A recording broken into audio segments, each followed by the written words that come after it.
पहलगाममध्ये झालेल्या आतंकवादी हमल्यानंतर उद्भवलेल्या पाकिस्तानसोबतच्या युद्धामध्ये भारतीय सैन्याला मोठा यश मिळालेलं आहे. त्याबद्दल देशभरात गौरव होत आहे. तुमच्याकडे ही तिरंगा रॅली प्रस्तावित आहे, काय सांगाल?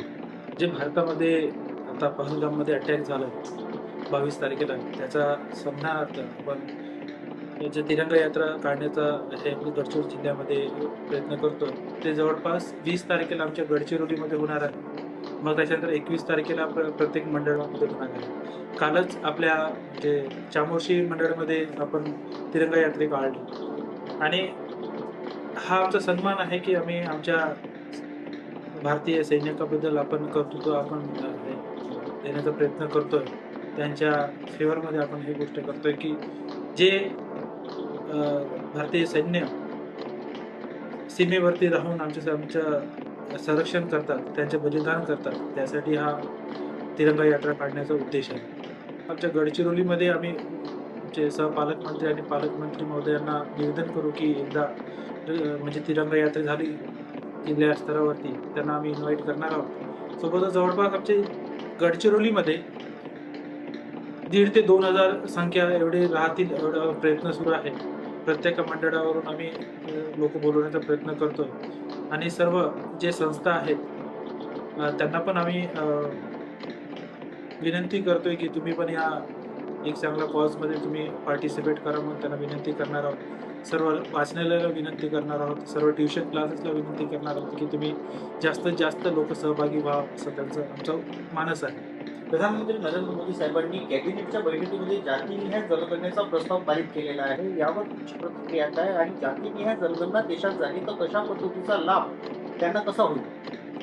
वास्तविक पाहिलं तर ही गोष्ट हे पूर्वीच व्हायला पाहिजे होती, पण आमच्या भारतीय जनता पक्षाने आणि माननीय पंतप्रधान नरेंद्र मोदीजींनी हा जो निर्णय घेतला आहे हा ऐतिहासिक निर्णय राहिलेला आहे. या जातीनिहाय जनगणना झाली तर आपल्या देशामध्ये किती जाती आहेत आणि कोणत्या जाती जास्त बहुसंख्येने आहेत हे आपल्याला माहीत होईल आणि जे बॅकवर्ड राहिलेले आहेत त्यांना आपल्याला पुन्हा विकसित करण्यासाठी त्याचा उपयोग होणार आहे. आणि खरंच आणि सपोज हा आपल्या महाराष्ट्रामध्ये आपल्या भारतामध्ये ही जातीनिहाय जनगणना झाली तर नक्कीच आपण विचार करतो की 2047चा जो विकसित भारतचा संकल्पना ठेवलेली आहे हा एक महत्त्वाचा पाऊल असेल असं मला वाटतं. विरोधकांच्या मते मोदी सरकार त्यांच्या मागणीवर झुकलेलं आहे आणि त्यांचा हा मोठा विजय आहे, काय सांगाल?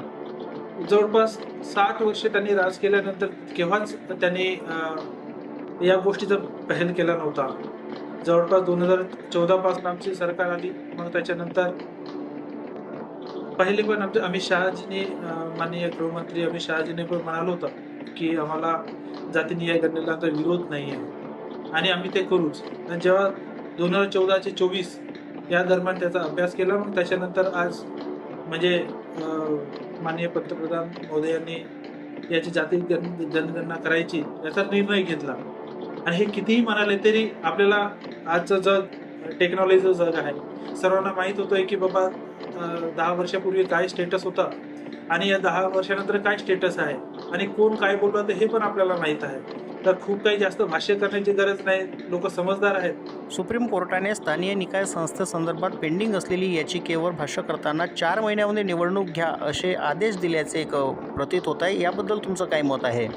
जवळपास 3 वर्षापासून निवडणूक झालेली नाही आहे स्थानिक स्वराज्य संस्थेची आणि सुप्रीम कोर्टने ऑर्डर दिलेला आहे की जे 2022च्या पूर्वीचे जे रिझर्वेशन होते त्याच रिझर्वेशन प्रमाणे निवडणूक होणार आहेत आणि या 4 महिन्यामध्ये करायचं आहे. तर आमच्या पक्षश्रेष्ठीकडनं समितीकडनं निर्णय आल्यानंतर आम्ही त्या गोष्टीचा विचार करू. पण आता आम्ही आपल्या स्तरावरती आमच्या गडचिरोली जिल्ह्याच्या स्तरावरती आम्ही त्याचा अभ्यास करणं सुरू केलं आहे की आम्हाला कुठं कुठं लढायचं आहे आणि युतीमध्ये लढायचं आहे की आपण स्वतंत्र लढायचं आहे हे निर्णय पक्ष देईल. पण आमच्या स्तरावरती आम्ही काम सुरू केलेलं आहे आणि खरंच सपोज एक ग्राउंड लेवलचं इलेक्शन आहे, कार्यकर्त्यांचं इलेक्शन आहे आणि याच्यामध्ये झालं तर नक्कीच असं वाटतोय की जे आता प्रशासन चालत होतं ते पुन्हा चांगल्या तऱ्हेने चालण्याचा प्रयत्न होईल आणि जे कार्यकर्ते उद्या निवडून येतील तर नक्कीच चांगला प्रशासन चालवण्याचा प्रयत्न करतील, शासन चालवण्याचा प्रयत्न करतील असं मला वाटतं. भाजपच्या अंतर्गत वादामुळे जिल्ह्याचं जिल्हाध्यक्षपद घोषित करण्यात आलं नाही अशी एक चर्चा आहे. यावर तुमचं मत काय? जिल्हाध्यक्षाची निवड माननीय आमचे प्रदेशाध्यक्ष आणि कार्यकारी प्रदेशाध्यक्ष आणि समिती जी आहे ती ठरवत आहे. काही कारणे असतील त्याच्यामुळे आमच्या गडचिरोली जिल्ह्याचं जिल्हाध्यक्षपद स्थगिती केलेली आहे.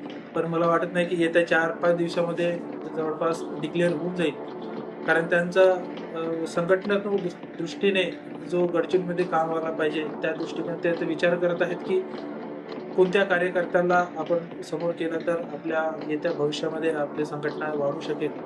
त्याच्यामुळे थोडं शाळेत वेळ घेत आहेत असं मला वाटतं. आणि ते तुम्हाला आता काही दिवसानंतर दिसेलच की कोण जिल्हाध्यक्ष होणार आहे. आणि तुम्हाला ठामपणे सांगतोय की जो कोणी होईल तो पक्ष संघटनेसाठी काम करेल आणि पक्ष वाढण्यासाठी काम करेल असं तुम्हाला सांगायचं. क्षेत्रामध्ये असलेल्या मार्कंडेश्वर मंदिराच्या विस्तारीकरणाबद्दल आणि त्याच्या सौंदर्यीकरणाबद्दल कधीपर्यंत काम पूर्ण होईल, काय सांगाल? हो, आता जवळपास टेंडर झालेले आहे सर्व आणि आर्किओलॉजी सर्वे ऑफ इंडिया त्या याच्यावर काम करत आहे. पण ओरिजिनॅलिटी मेंटेन करायला थोडासा वेळ लागतो आणि त्याच दृष्टीने त्यांचं काम सुरू आहे. आणि सोबत आमचा पाठपुरावा पण करतोय की लवकरात लवकर व्हावं आणि जो आजूबाजूचा डेव्हलपमेंट आहे तो पण व्हावा यासाठी आमचा प्रयत्न सुरू आहे. यासाठी माननीय आमचे सहपालकमंत्री आशिष जयस्वाल सर पण आलेले होते, त्यांच्यासोबत पण बैठक झालेली आहे. माननीय मुख्यमंत्री साहेबांसोबत पण बैठक झाली. एकदा सुधीर भाऊ मुनगंटीवार साहेब पण आले होते, त्यांच्यासोबत पण बैठक झालेली. आम्ही आमच्या स्तरावरती पूर्ण प्रयत्न करतो आहोत आणि येत्या काळामध्ये जेव्हा मार्कंडा डेव्हलप होईल, आपण म्हणतोय की विदर्भाची काशी आहे, तर नक्कीच आपण काशीसारखंच त्यांना डेव्हलप करू असं तुम्हाला सांगतो. मान्सून येणार आहे, मान्सून पूर्व शेतकऱ्यांचे कामं सुरू झालेले आहे. बांधवांना काय संदेश तुम्ही देऊ इच्छिता? प्रेमाचा संदेश हेच आहे की आम्ही जे करतोय, आमचं सरकार जे करत आहे ते फक्त एक विजन घेऊन चालतोय की गडचिरोली जिल्हा डेव्हलप व्हायला पाहिजे, गडचिरोली जिल्ह्याचा विकास व्हायला पाहिजे. आणि त्यासाठी तुम्ही खंबीरपणे आमच्या मागे उभे राहा, आम्ही तुमच्या मागे खंबीरपणे उभे राहतो आणि आम्ही काम करत राहू असं त्यांना विश्वास देतो. आणि तुमच्या सर्व लोकांना सुद्धा विनंती आहे की तुम्ही सुद्धा आमच्या कार्याला लोकांपर्यंत पोहोचवत राहा असं तुम्हाला विनंती करतो.